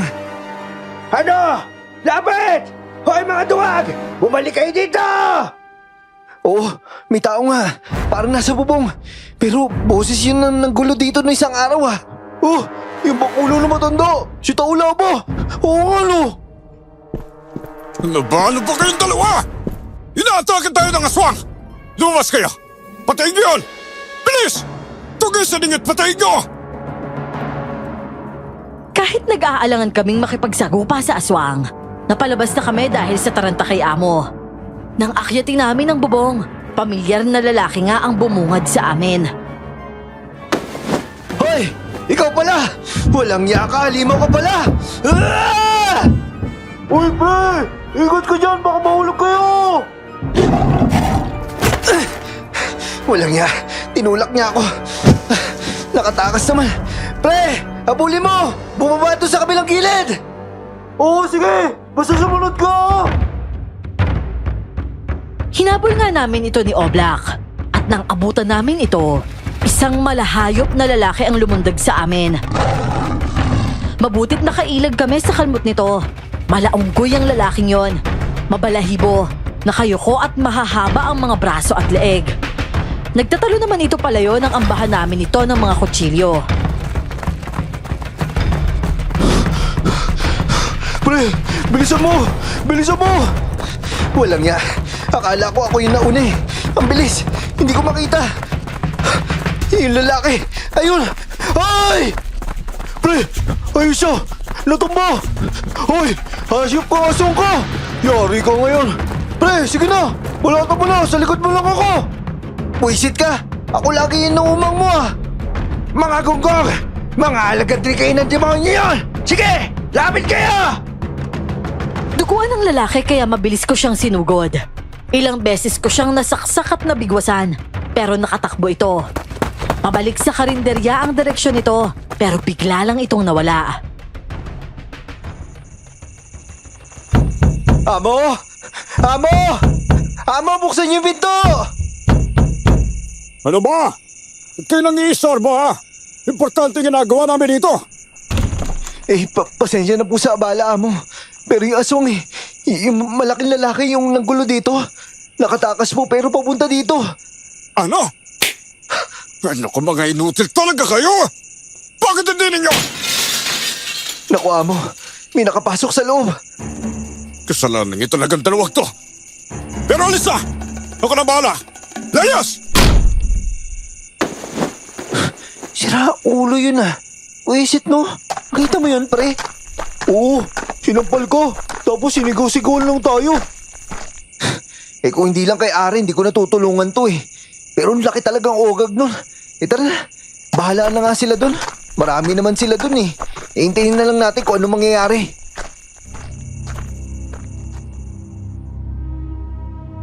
Sa paghihintay namin ay wala na kaming narinig na kahit anong ingay nung gabing yon. Inisip naming baka nakatakas na lang din yung lalaki. Pero nang sumunod na gabi, hindi ko inaasahan ang matutuklasan ko.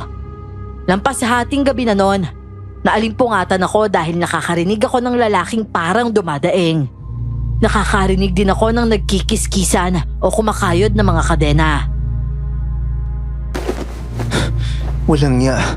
Ano ba naman yun? Parang lalaking nanganganak yun ah. Baka aswang na naman yun. Pero hindi. Sa likod nang galing yung tunog eh. Tulong! Tulungan niyo ako! Tulong! Butik.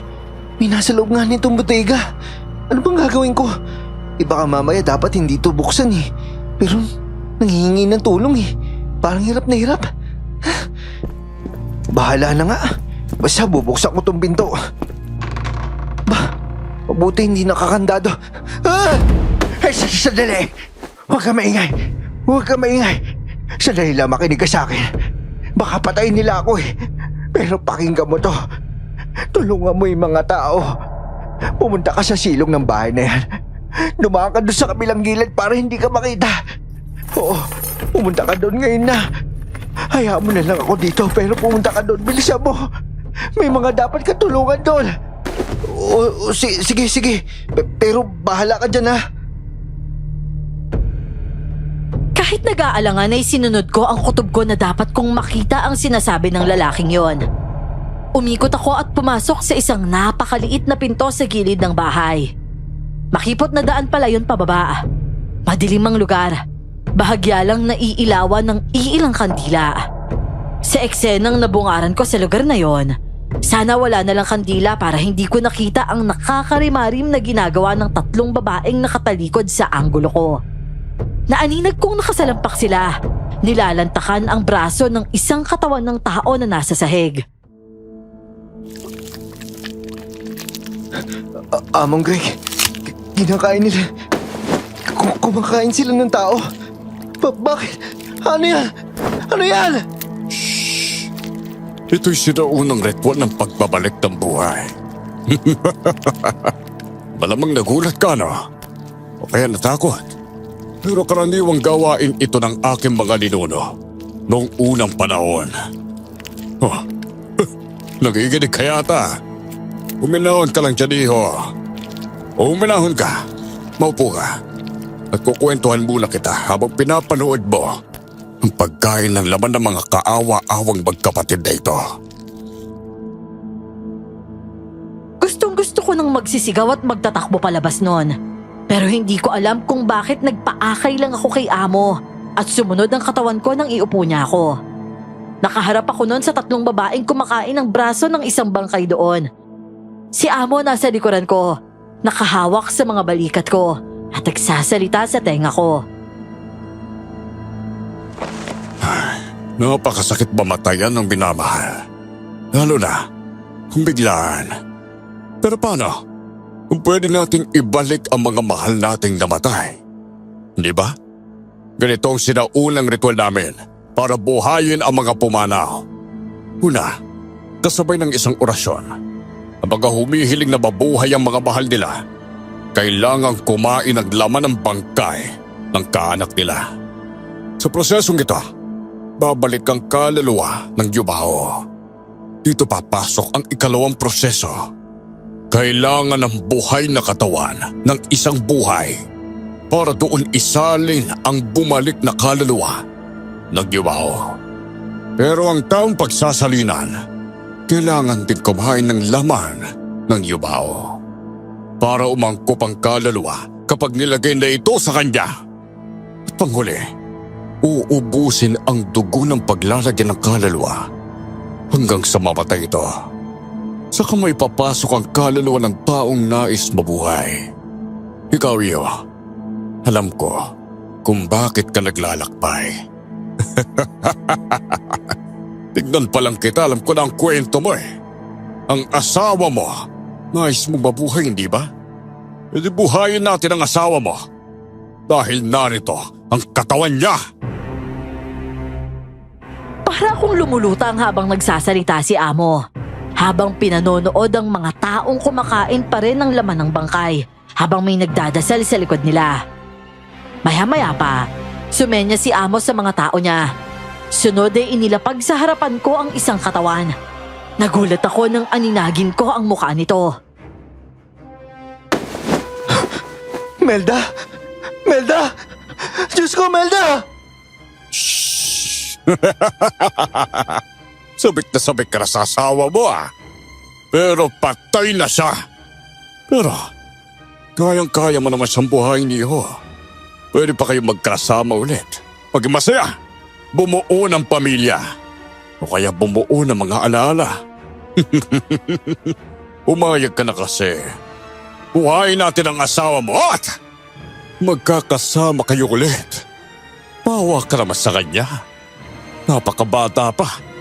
30 anyos pa lang. Kinuha na ng isang trahedya. Maawa ka naman sa kanya. Bigyan mo siya ng isa pang pagkakataon sa buhay. Jefferson, buhayin mo. Tigilan niyo yan! Hoy, bata gising! Gumising ka, bata! Binababoy ng mga tao rito ang mga bangkay! Kasama ang bangkay na asawa mo! Kailangan silang mamatay! Mga aswang silang bumubuhay ng mga bangkay! Hetong bawang at asin sa inyo! Gawin ko! Ganda! Pumunta ka! Walang makakaalis dito ng buhay! Melda! Diyos ko, Melda! Yung asawa ko! Melda! Pre, gumising ko! Uminahon ka! Kailangan natin makaalis dito! Ewan kung bakit magkasama sila pero sumulpot sina Oblak at ang lalaki. Nagsaboy sila ng bawang at asin at nagbago ang lahat ng taong nahagip noon. Humaba ang buhok ni Amo, kumulubot at parang napuno ng sugat ang balat. Lumitaw ang mga pangil at mahahabang kuko nito. Dinakma ako ni Amo, pero sa galit ko ay binalibag ko siya. Hinampas ko lahat ng pwede kong ihampas sa kanya. Mesa, silya, mga florera, binato ko lahat ng gamit. Sila Oblak at ang lalaki naman, pinag-iitak ang mga aswang na kumukuyog sa kanila. Nakadampot ako ng taga at pinag-uundayan ko si Amon na hindi makatayo sa dami ng hinampas ko sa kanya. Pero hindi ko inaasahan ng isang nilalang na makakaharap ko doon. Walang iya ka! Demonyo kayo! Binaboy niyo yung bangkay na asawa ko! Papatayin kita! Teka! Sino ka? Kailangan ko ng laman! Kailangan ko ng laman ng tao! Ara! Aso! Ano ba yun? Ba't ganun na itsura ni Ara? Kailangan ko ng laman ng tao! Kailangan ko ng dugo! Wag! Ara! Huwag mo kagatin yung sarili mo! Pre, umalis ka na dyan! Takbo na! Lalabas na tayo dito! Tara na! Hoy! Tara na! Kumisig ka! Tama na yung pagkatulala mo kundi pati ito kaibigan mo mamamatay! Bilisan mo! Ara, anak, babalikan kita. Hoy! Hamo! Magkikita pa tayo! Bata, tara na! Umalis na tayo dito! Panay ang saboy ni na Oblak ng bawang at asin, kaya nakalabas kami sa silong na yon. Nagtatakbo kami palabas. Ginamit namin ang isang jeep ni Amo dahil nasa akin ang susi nito. Litong-lito ako sa lahat ng mga pangyayari, pero hinarurot ko palayo ang sasakyan. Sinundan ko na lang ang itinuturong daan ng lalaki hanggang sa nakarating kami sa isang bahay sa liblib.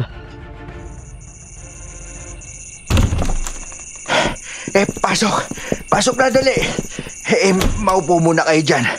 Kukuha lang ako na makakain tsaka inumin ha. May nasugatan ba sa inyo? Maliit na galos lang po. Gerson, ikaw. Peste! Ano ba nangyayari? Hoy, ikaw! Hindi ba taswang ka? Ano bang balak niyo sa amin? Kunggo ka talaga! Kung asawang ako, hindi kita tinulungan! Untik mo lang ang ngat-ngatin yung laman na asawa mong buwisit ka! At saka wag mo nga ako sisigaw-sigawan, kundi babasagin ko yung mukha mo! Basta tuminaon ka! At ipapaliwanag ko na maintindihan ng utak mo makitid! Puro ka galit eh! Oo nga. Kumalma ko muna, pre. Alam ko na ang lahat. Kaya pakinggan mo muna din si Mang Turo. Mang Turo? Magkakilala na pala kayo? Oo, at nakawala ako dun sa bodega dahil niligtas ako na kaibigan mo. Yan totoo niyan. Dati akong tauhan ng pamilya ni Amo. Pamilya ng mga nakakadiri aswang. Sila yung mga klase ng aswang na nagkakalat ng sakit. Nagnanakaw at kumakain din ng mga bangkay. Pero naiiba pa sila. Bumubuhay sila ng patay. Ba't po nila ginagawa yun? Kung sa sarili nila kamag-anak, maiintindihan ko pa. Pero bakit pati ibang tao? Oo, lahat ng tao inaalok nila ng nakakadiring ritual nila. Kung napansin mo, yung karinderyang yan, balat kayo lang yan para sa mga taong lalapit sa kanila na gustong buhayin yung mga yumaong kaanak nila. Yung pagkain initinda ng mga yan, mga laman yun ng bangkay. Laman na kailangan kainin ng mga taong humihiling na buhayin, yung mga kaanak o sino mang mahal nila. At isa pa ang problema, kailangan nila na ibang katawan na ibang tao para pagsalinan ng kaluluwa nung gusto nilang buhayin. E di ang gagawin nila, papatay sila na ibang tao. Pero bago patayin yung taong yon, pakakainin din muna ng laman yung bangkay. At sa tanong mo naman kung bakit sila bumubuhay na kaanak ng iba, hindi alam ng mga tao kapag nabuhay ang mga aswang nilang kaanak ng aswang na yon, magiging alagad na lang yun ni Amo. Mga mabangis na halimaw na kumakain din ng laman, kagaya ng anak ko si Ara. Oo nga po. Narinig kong sinabi niyo kanina na alak niyo siya. Pero, Mang Turo, parang hindi niyo po kawig si Ara. Sira ulo! Tsaka nagkamali lang talaga ako nang hilingin ng buhayin yung anak ko. Dahil yun na nga, naging aswang lang siya. Kaya nakita mo bata, abnormal yung lagay niya. Kahit sarili niyang laman, kinakain niya, di ba? Mali talaga ako. Nasaktan talaga ako noong napakabata ng anak ko para bawian siya ng buhay. Pero mali talaga. Napakasahod na kalagayan niya ngayon. Kaya ngayon, gusto ko itama ang lahat. Wawasakin ko yung karinderyang yan. Pupuksain ko yung amo na yan. Kukunin ko ang katawan ng anak ko at ililibig ko na siya. Yung asawa ko, kailangan ko rin mabawi yung katawan niya. Napakasaklap pa ng sinapit niya pero talagang totoong patay na talaga siya. Wala na. Hindi man lang kami umabot ng 1 taon. Tapos ngayon, makikita kong bababuyin yung bangkay niya. Buisit talaga. Hayop talaga yung mga demonyong yon. Oh, pre, minahong ka. Kaya nga babawiin natin si Melde. Tapos bibigyan natin ng maayos na libing. Magdamag na lang akong nag-iiyak dahil sa napakasaklap na sinapit ni Melda. Sagad na ang sakit na maging katotohanan na wala na talaga siya. Iba pa ang hapdi sa puso na parang pinaglaruan pa ang katawan niya. Sa kagustuhan kong mabawi ang katawan ni Melda, sumama ako sa plano ni Mang Turo na puksain si Amo. At matapos at 3 araw ng pagpapagaling at pagpaplano, lumarga na nga kami. Pabalik na kaming 3 sa karinderya nang may madaanan kaming kaguluhan sa isang baryo. Ayaw na naming maabala sa gagawin namin, pero sa nakita namin ay hindi ito pwedeng baliwalain. Oh, walang yaw. May tinutugis yung mga tao. Parang hayop yung kilos pero hugas tao rin, oh. Mang Turo, parang si ano po yan? Oo, si Ara. Si Ara yung nakita mo. Mukhang pinakawalan ni Amo yung mga alagad niyang aswang para mahanap tayo. Tara na. Ibang klase talagang kawalang yan ng Amo na yan. Tara na, sundan natin. Sabi sa amin ng mga taga-baryo ay 4 na kalalakihan ang dinukutan ng puso ng umataking aswang. Ilang linggo na rin palang may mga nagpapakitang aswang sa mga katabing baryo. Sinundan namin ang tinutugis ng mga tao hanggang sa hinarap na kami ng pakay namin. Naku, si Ara nga. Pero grabe, ibang-iba na yung itsura niya, oh. Yung mata niya, puting-puti na. Pati yung balat na iba na rin yung kulay. At base sa napakaraming dugo sa bibig niya, ilang taon na rin siguro ang inatake niya. Hoy! Anak! Tumigil ka na! Hindi ako titigil! Nagugutom ako! Oh, ayun na! Papalapit na siya! Napakabilis na sinugod kami ni Ara. Sinubukan ko siyang salubungin pero dinaan lang ako ng kalmot niya. Sunod niyang tinamba sina Oblak at Mang Turo. Duguan kaming 3 sa paulit-ulit na napakabilis na atake niya. Pero bigla siyang nakatakbo palayo. Sinundan ko siya nang sumuot siya sa masukal na parte ng baryo. Sa isang magubat na patubig ako napadpad at alam kong dehado ako sa dilim at sukal ng lugar na yon.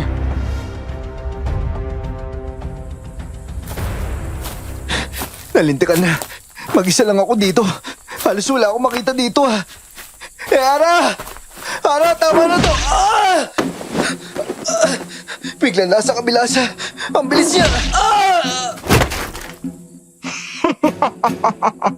Napakabagal mo kasing kumilos! Bumagsak ako noon at nawala ng malay.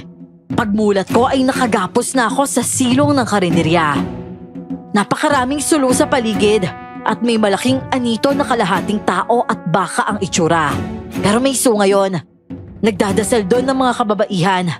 Ang iba ay nagsisikain ng mga tinitilad na parte ng katawan ng mga bangkay.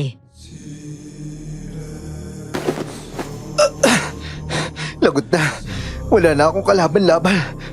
At saka, anong ginagawa ng mga tao dito? Mga nagdadasal sila. Kumusta ka naman, iho? Bigla ka naman yata umalis. May gagawin pa sana tayo ng hindi ba? Di bale, narito ka naman eh. Salamat sa napakahusay kong anak. Hindi mo yung anak, baliw ka! Anong gagawin mo sa akin? Pakawalan mo na lang ako at iuwi ko yung bakay na asawa ko! Napakahayop mo talaga! Napakababoy mo! Sinalaula mo yung bakay na asawa ko! Hindi talaga kita mapapatawad! Mas masahol ka pa sa demonyo! Huwag kang sumigaw! May nagsasagawa ng ritual. Marami kaming bubuhayin ngayon. At ang tungkol sa asawa mo. Kaya kita dinala rito ay para ipakita sa iyo ang natuklasan ko. Kahit hindi hiligid ang isang mahal sa buhay, pwedeng ako lang mismo ang bumuhay sa isang tao. Basta't mapatakan ang bangkay ng dugo ng isa sa mga mahal sa buhay nito. Kaya naman, kahit wala ka, eto si Imelda, nabuhay na siya!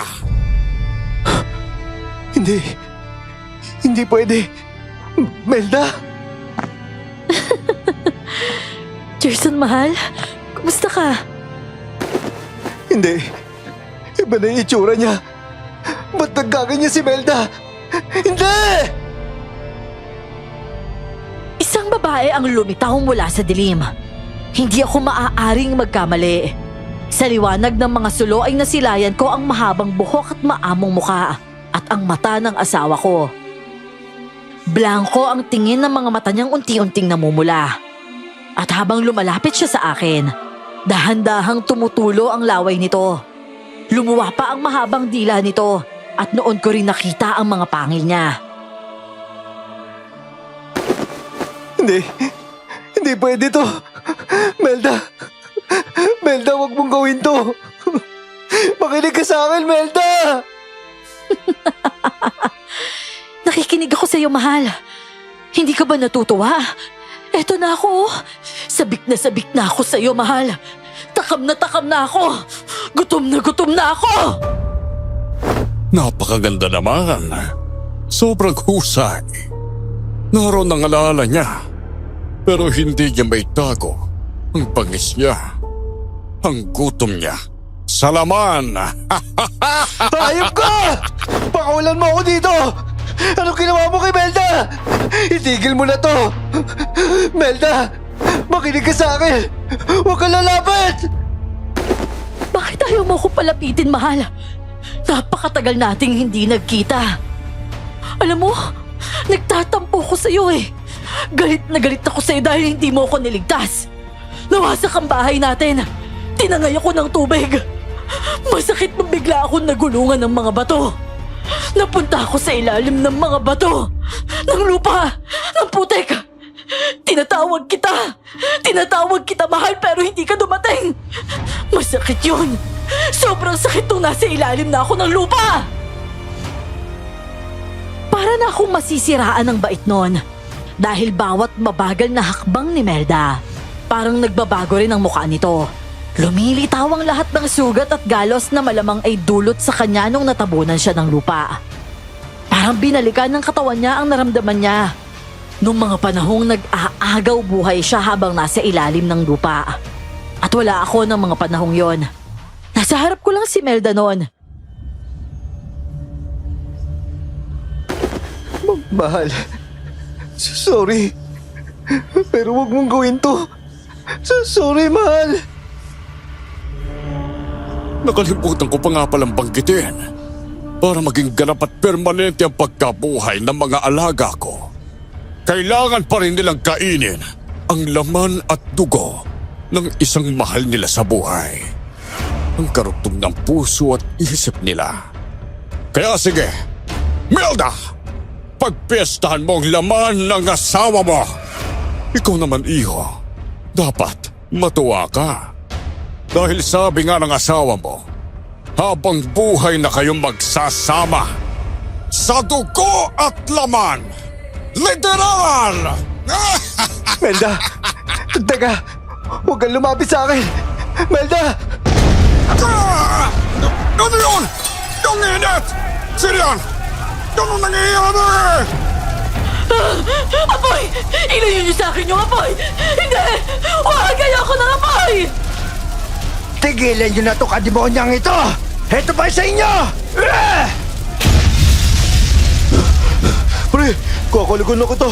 Ayos ka lang ba? Yun, hawakan mo to itak. Saka ito puntang bagay. Tara na, baka madali pa tayo na apoy. Pre, salamat at dumating kayo. Pero si Melda, nasaan? Mamaya na pre, kailangan na muna natin. Huwag nang palabasan ng buhay mga pesta! Napahin silang lahat! Kinuyog kami ng 5 aswang noon, pero napatumba namin silang lahat. Nilundag kami ni Amo at si Oblak ang nasakmal nito sa dibdib. Tihaya si Oblak pero pinag-itak namin si Amo. Nasukol na namin ang punot dulo ng lahat. Tatantarin kitang hayop ka! Teka, Manturo, wag muna! Ikaw! Paano alisin na pag-aswang ng mga pinuhay mo? Sumagot ka! Hindi na. Aplaso ko! Naputol! Walang yata! Wala akong pasensya sa mga aswang na kagaya mo! Kaya sumagot ka na maayos! Itanong mo, saan nasa likuran mo? Ah! Bakit hinayaan mo akong mamatay, Papa? Bakit hindi mo ako binigay sa nanay ko para may paggamot? Ara! Tama na yan, Ara! Umuulan ng dugo, umuulan ng luha, umuulan ng dusa! Ganito dapat! Tama lang ito sa mga tao! Pinapahalagaan niyo lang ang mga tao. Kapag wala na sila, paano kung balikan kayo ng mga taong pinasura ninyo nang sila'y buhay pa? Pagpusahan ninyo ang kapabayaan ninyo sa mga minamahal ninyo! Hindi na gumagalaw si Oblak noon. Si Mang Turo naman, nangingisay at tumitirik na ang mga mata ng bitiwan ni Ara. Ako naman ay namalayan ko na lang na lumapat sa sahig ang likod ko. Manhid na ang malaking parte ng katawan ko. Halos wala na rin akong makita sa pagdilim ng paningin ko. Nauubusan na ako ng dugo sa dami ng sugat ko at sa dugong tumatapon sa akin. Ngayon alam niyo na! Kulang pa ang tusa ng mga katawan ninyo kumpara sa itinulot niyo sa mga mahal ninyo sa buhay. Nang iwan niyo sila para mamatay! Napakagaling talaga ninyong dalawa. Ngayon, ubusin niyo na ang laman ng dalawang yan. Huwag kayo magtitira kahit puto! Bakit kayo nakatunganga? Ang sabi ko, tapusin niyo na yan! Tapusin niyo na! Hoy! Mga inudil! Kumilos ka na kayo dyan! Ano ba nangyayari? Walang kwenta talaga kayo! Ako lang gagawa! Pero pagkatapos ito, ibabaon ko kayo sa mga pinanggalingan ninyong dalawa! Ha? Hindi! Bakit?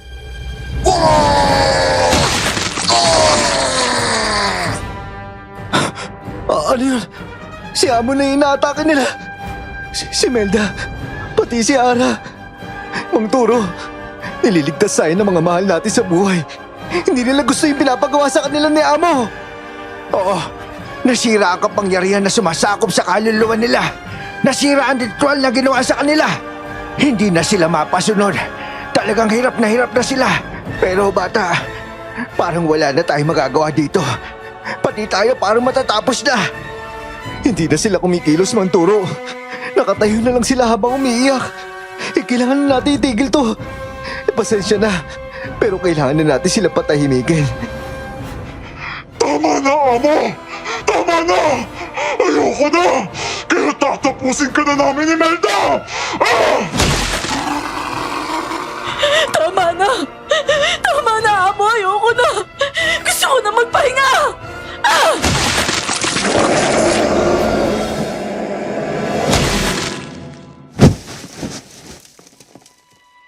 Awang-awa talaga ako sa dalawa. Hindi ko maisip kung ano ang nangyayaring paglalaban ng mga puso't isip nila. Pinilit kong makatayo. Tinulak ko sa isang sulok sina Ara at Melda. Ibinuhos ko ang mga gaas na dala ni Mang Turo. Kahit humahagulhol at nanginginig, lakas loob kong inihagis ang mga sulo sa katawan ni Ara at Melda. Napasalampak na lang ako sa tabi ni Mang Turo at sabay kaming humagulhol habang tinatanaw ang mga natutupok na katawan ng dalawang pinakamamahal namin. Nakalabas na rin tayo, Mang Turo. Muntik na. Pero, pasensya na po talaga. Hindi ko na alam. Hindi ko na po kasi talaga alam eh. Ara, Melda, pasensya na kayo. Masaklap yon, bata. Napakabigat ng ginawa mo. Pero ang ginawa mo ay tama. Salamat sa iyo at pinatahimik mo na sila. Teka. May lumalabas mula sa sunog. Teka. Diyos ko! Anak! Melda, Melda, paano?